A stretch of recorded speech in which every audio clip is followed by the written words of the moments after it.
रास्ता क्या इसलिए आतिशी और सौरव का नाम ले रहे हैं अरविंद केजरीवाल इस मामले में, शराब घोटाले में, क्योंकि उनको लगता है कि सुनीता केजरीवाल की राह में अगर कोई रोड़ा बन सकता है तो सिर्फ यही दो नाम है। मैं एक तथ्य और दे देती हूँ, उसके बाद हम इस विषय पे बात करते हैं। रंजीत जी, आप देखिए, इस पूरे जब से ये अनफोल्ड हुआ है सीन, आपने कभी राघव चड्ढा जी को प्रेस कॉन्फ्रेंस करते हुए देखा? आपने कभी देखा कि वो किसी मीडिया हाउस को बुला करके, जैसे पहले बात किया करते थे, बहुत प्रोएक्टिव होकर बात करते थे, आपने उनको देखा कभी बात करते हुए? ये जो second generation of leadership, second generation भी नहीं कहेंगे, जो सेकेंड रंग ऑफ लीडरशिप थी आपकी, उसको पूरी तरह से कुचलने का, खत्म करने का काम अरविंद केजरीवाल ने बहुत स्ट्रेटेजिकली किया है। अब अरविंद केजरीवाल जी के पहले जो लोग जेल में गए वो सब उनके कॉम्पिटिटर्स थे कहीं ना कहीं। अगर आप पार्टी का स्ट्रक्चर देखें, पार्टी का जनरल मूड देखें, तो ये सब वैसे लोग थे। मुझे personally as a political strategist मुझे इससे कोई ऐतराज नहीं है। राजनीति यही होती है कि आप अपने अलावा किसी और को बढ़ता हुआ ना देखें। लेकिन जब सवाल मोरालिटी की आती है, जब बड़ी बड़ी बातें की जाती हैं कि हम राजनीति बदलने आए हैं जी, हम तो बिल्कुल नया ग्रामर लेकर के आ रहे हैं, वैसे सिचुएशन में ये गले के नीचे ये बात नहीं उतरती। मैं बार बार कहती हूँ रंजीत जी, मैं दोबारा इस बात को दोहराऊंगी कि आगे आने वाले 5-6 दशकों में इस देश में कोई भी पॉलिटिकल मूवमेंट अब खड़ा नहीं हो सकता, क्योंकि जनता का विश्वास नैतिक मूल्यों पे बात करने वाले राजनेताओं से उठ चुका है। और इसका पूरा का पूरा श्रेय, या आप उसको कहिए कलंक, केजरीवाल के माथे पर काले टीके के रूप में। तो शुभ रास्ता क्या इसको ऐसे देखा जाए कि आम आदमी पार्टी या अरविंद केजरीवाल जिन मूल्यों की वकालत करके या जिनकी खिलाफत करके कि भाई वीआईपी कल्चर, भ्रष्टाचार, ऐसे तमाम मुद्दों पे उन्होंने लड़ाई लड़ी और अपनी जगह बनाई, और एक ले दे करके सिर्फ परिवारवाद बचा हुआ था जिससे वो खुद बचे हुए थे, तो सुनीता केजरीवाल के रूप में वो भी एक तरीके से पूरा हो गया। अब जिन मूल्यों पे के लिए वो लड़ते रहे, वो सबको तिलांजलि देकर आज सबके खुद कटघरे में खड़े हैं। वो शीश महल की बात हो, चाहे वो भ्रष्टाचार की बात हो, और अब चाहे परिवारवाद की बात हो। बिल्कुल। और रंजीत जी, एक चीज और देखिए कि वो आज किनकी गोद में मुंह छुपा रहे हैं, किन लोगों का आंचल पकड़ रहे हैं। वो सब लोग वैसे हैं जिन्होंने कहीं ना कहीं इस देश की राजनीति में परिवारवाद का दंश बो दिया है। और अंतिम बात मैं ये कहना चाहूंगी कि वो केजरीवाल जो राजनीति बदलने आए थे, वो आज उस महकमे के साथ खड़े हैं जिस महकमे के खिलाफ इस देश की जनता ने आम आदमी पार्टी को मौका दिया था। अन्ना हजारे के मूवमेंट के बाद जो राजनीतिक क्रांति लाने का प्रयास, ऐसा कहा गया कि वो क्रांति लाने का प्रयास है, अब तो ऐसे शब्द बोल करके खुद में ही छलावा फील होता है। उस पूरी जन भावना का असम्मान है ये। तो मैं तो एक बात फिर भी कहती हूँ, पीयूष जोशी जी जैसे लोग जो हैं, जो अभी भी समर्थन कर रहे हैं केजरीवाल का, कि अगर खुदा न खास्ता ये न्यायिक जो भी है प्रक्रिया है, उसमें अगर इनको बरी कर भी दिया जाता है, तो ये जो पाप केजरीवाल अपने कार्मिक जीवन में लेकर के चल रहे हैं, ये पाप उनका पीछा नहीं छोड़ेगा, इस जन्म में भी नहीं छोड़ेगा, और आगे आने वाले कई जन्मों में नहीं छोड़ेगा। उन्होंने सिर्फ एक व्यक्ति के साथ ये घात नहीं किया है रंजीत जी, उन्होंने इस देश की मीडिया के साथ घात किया है। मुझे याद है कि इस देश की मीडिया किस तरीके से केजरीवाल के साथ ना, मैं फिर आऊंगा आपके पास आऊंगा, जरा मैं अजय वर्मा के पास भी जाऊंगा, लेकिन उससे पहले जरा एक बार देखना चाहिए कि बाकी जो सवाल हमने किए थे उस पर लोग क्या कह रहे हैं और उस पर लोगों की राय क्या है। देश का मूड मीटर कैसे घूम रहा है, तेजी से घूम रहा है। आप लोग और वोट करते रहिए, तेजी से घुमाते रहिए मूड मीटर को। जरा एक बार देख के दिखाइए कि क्वेश्चन नंबर 2 उसका क्या जवाब दे रहे हैं लोग। केजरीवाल ने ईडी की पूछताछ में सौरव और आतिशी का नाम क्यों लिया? 58% लोग मानते हैं खुद को बचाने के लिए ऐसा कर रहे हैं।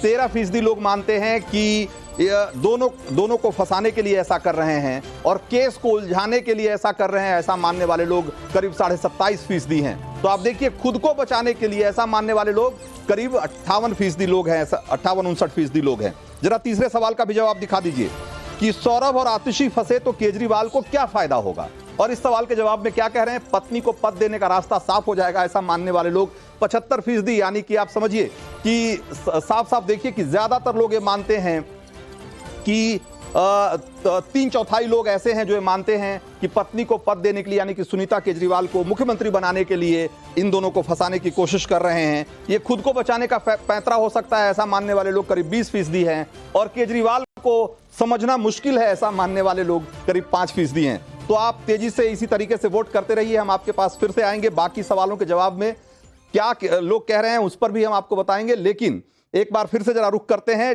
अजय वर्मा का। अजय वर्मा जी, तो क्या आज की तारीख में कांग्रेस पार्टी एक तिहाड़ी मुख्यमंत्री के साथ इसलिए खड़ी है क्योंकि उसे मोदी को चैलेंज करना है और वो अपने बूते नहीं कर सकती।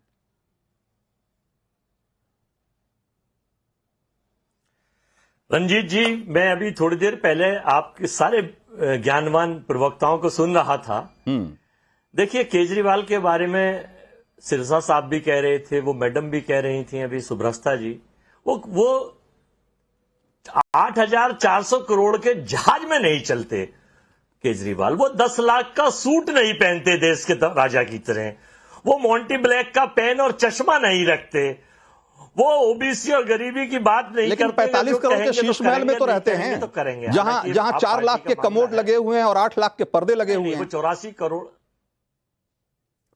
अरे क्यों अजय वर्मा? 45 करोड़ का है, जो 4,200 करोड़ भाई का जो ये बन रहा है अभी, 4 लाख के कमोड और 8 लाख के पर्दे लगाने वाले के लिए भी तो वो मैं बताऊंगा, थोड़ा सुन तो लीजिए। देश की जनता ये देख रही है कि आप बीच में मैं किसी के नहीं बोला, और मुझे टाइम दीजिए, लोग नहीं एकदम टाइम दे रहे हैं सर, टाइम देना चाहिए। अच्छी बात है कि देखिए, मैं तो सुन लीजिए हजूर, मैं आपने पूछा है। देखिए, कांग्रेस पार्टी की तो एक नीति और नियत है। आप ये देखिए कि देश में क्या चल रहा है। देश में ये चल रहा है कि ठाकरे से ठाकरे को बिड़ा दो, ये नीति फूट डालो शासन करे की नीति है। पासवान से पासवान को बिड़ा दो। आप चले जाओ झारखंड में सोरेन से सोरेन को बिड़ा दो। आप चले जाओ पवार से पवार को बिड़ा दो। ये जो अंग्रेजों की नीति थी, फूट डालो शासन करो, ये जो इनका नारा है, सबका साथ सबका विकास और देश का विकास, ये नारा नहीं है। इसका असली नारा ये है, सबका साथ और सबका विनाश और भाजपा का विकास। ये उदाहरण आप देखिए, लेकिन ये विकास कुछ क्षणों के लिए है। नहीं, उस सवाल का जवाब भी आप नहीं दे रहे हैं कि भाई आज की तारीख में एक तिहाड़ी मुख्यमंत्री के साथ आप इसलिए खड़े हैं सिर्फ क्योंकि आप अकेले अपने बूते मोदी को चैलेंज नहीं कर सकते। मोदी से लड़ना है तो चाहे जो जैसे जिसका साथ मिल जाए। नहीं, देश की रंजीत जी, आपने चूंकि बनाम टैग हमारे लगाया, पास ईडी नहीं है, हमारे पास सीबीआई नहीं है, हमारे पास आईटी नहीं है। देखिए, कहीं आईटी को भेज दिया जाता है, कहीं सीवी से करा दिया जाता है, सीबीआई से, कहीं शरद चंद्र रेड्डी को आप भूल गए कि 22 तारीख को जेल में बंद होते हैं, 27 तारीख को जमानत की अर्जी होती है, ईडी विरोध नहीं करती है और जमानत हो जाती है। और फिर वो जो चुनावी बॉन्ड है, 45 करोड़ के बॉन्ड खरीद लिए जाते हैं और उनका कोई विरोध नहीं है और उन्हीं को गवाही बना दिया जाता है। ईडी से पहले 9 बार उन्होंने नाम लिया और 10वीं बार में नाम ले लेते। भाई एक राजनीतिक सवाल हमने किया, एक राजनीतिक सवाल किया, उसका भी जवाब नहीं दे रहे हैं।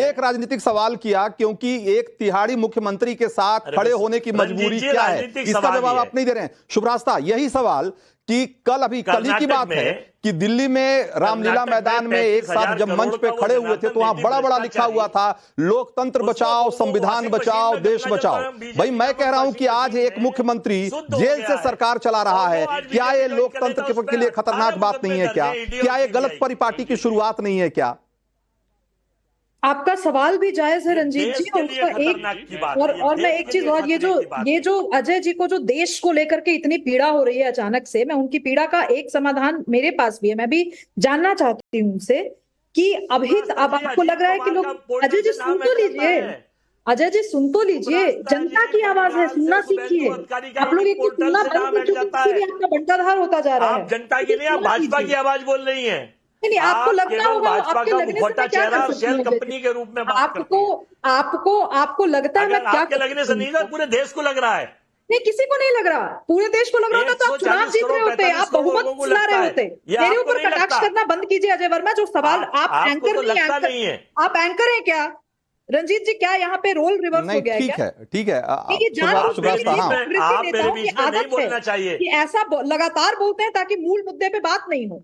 आपको शर्म आनी चाहिए अजय जी कि जिस व्यक्ति ने शीला दीक्षित के काम को बताते हुए आप लोगों को गालियां दी, आप उनके साथ स्टेज शेयर कर रहे हैं और आप मुझे ज्ञान समझा रहे हैं। आप नहीं बोलेंगी। दूसरी चीज मैं बोलना चाहती हूँ, मैं दूसरी चीज बोलना चाहती हूँ।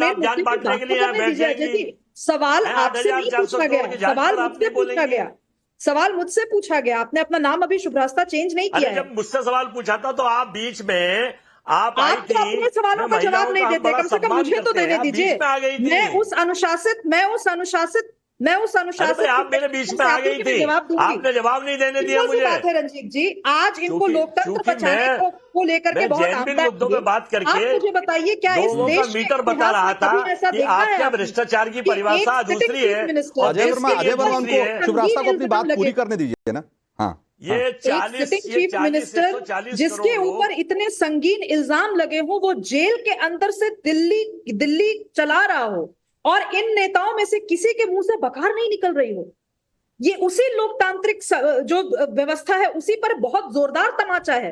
और इनका आयरनी देखिए कि फिर वो पीछे में लोकतंत्र बचाओ लेकर के चलते हैं वोटर और ये लिस्ट के सोचते हैं कि 2 हमारे करोड़ जैसे के लोग, वोटर बता देंगे। आम जनता इन पे ये विश्वास बेचैनी करेगी। इसलिए है कि इनके लिए बड़ा सीट आसान है कि जो गठबंधन इनको जीत रहा है। पीयूष जोशी से भी